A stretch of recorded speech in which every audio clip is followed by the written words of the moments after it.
Hello everyone, welcome to video number 2 of composite sections.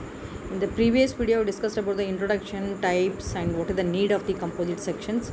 In this video, we'll have the analysis of composite sections, that is analysis of stresses developed in the composite sections. These two are important factors, that is if the precast web is propped during the casting, as I have told, propped means supported during the casting and hardening of the flange, the section behaves like composite section. Very important. Section behaves like composite section, that is composite section.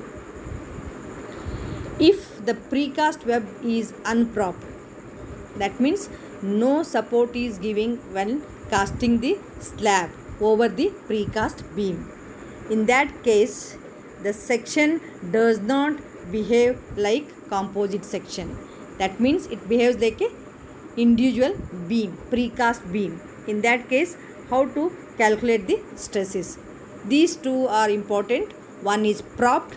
It behaves like, say, when it is propped, behaves like composite section. When it is unpropped, it behaves like individual section. That is analysis of stresses. It means precast prestressed concrete with cast in situ concrete composite construction are used mainly as flexural members. For analysis of section, composite unit act as a single beam. The well-known simple bending theory is used for analysis purpose. Simple bending theory is also used in the composite section. And as I have told, there are two stages. One is stage, or you can say phase. One is unpropped, one is propped. Here first we will discuss about the unpropped. The stresses developed in the pre-stressed and cast in situ concrete are computed using the simple bending equations until the stage of cracking. That is, before cracking, the same simple bending theory is used.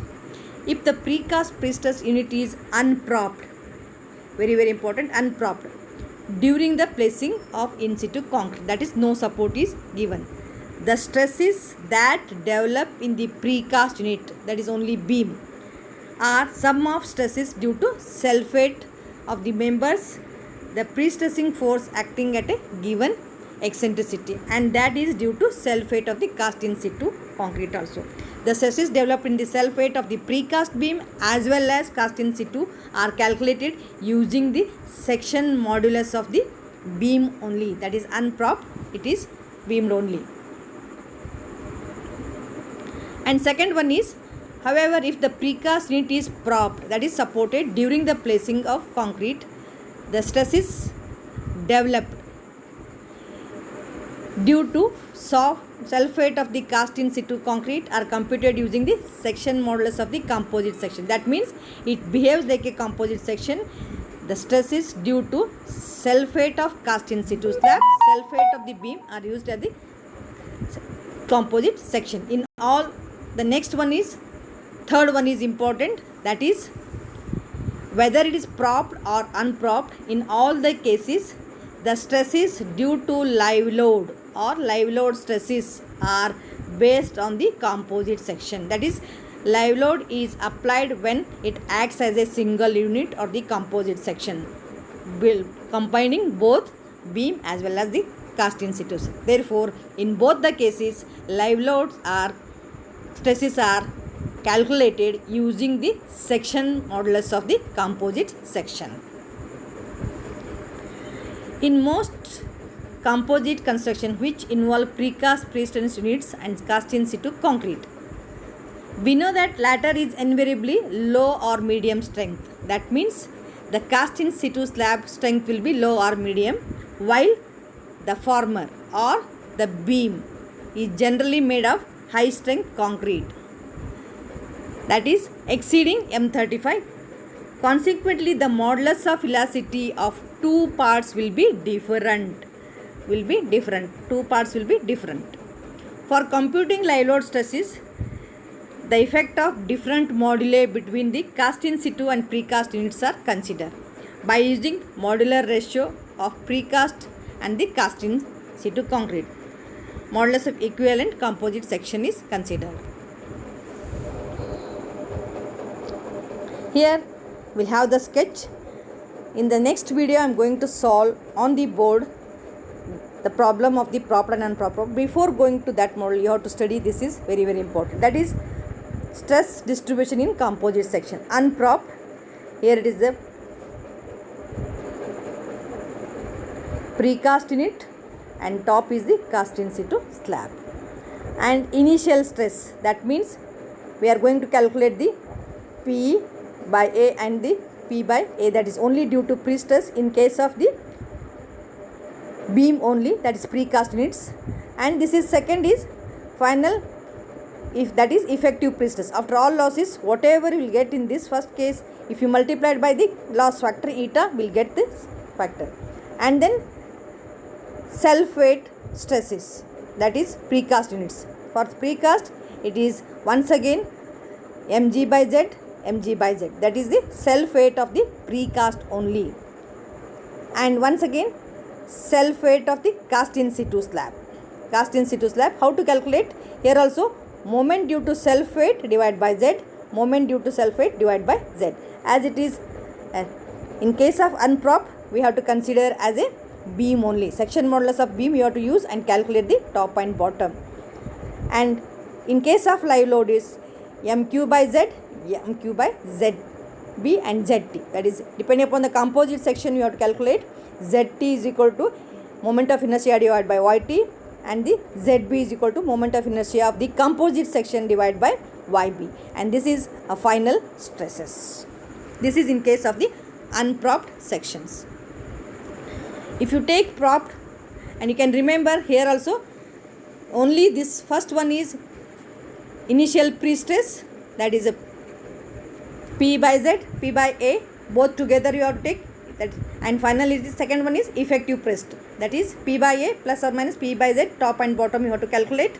This is only for the precast units in case of the propped. And third one is once again self weight.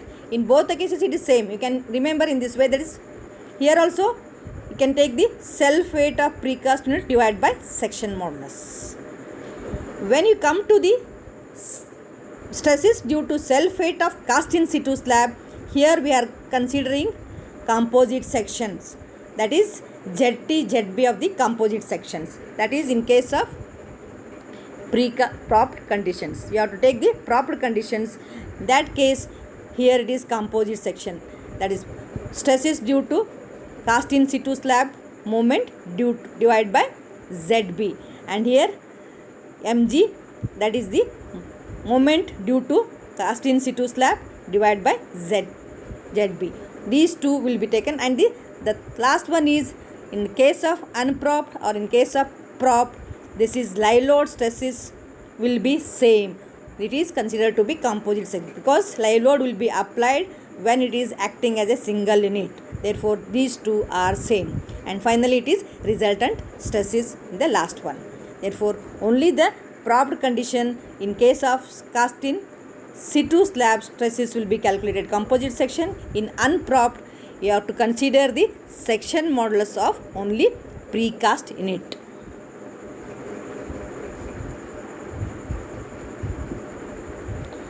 Then one more thing, as I told, this is in most practical instances EC of concrete M20 will be there in the previous I have told, and 25, while Young's modulus of precast units will be varying from 28 to 36 for M30 to M60 for precast units, because we know that strength of cast in situ slab and precast will be different automatically.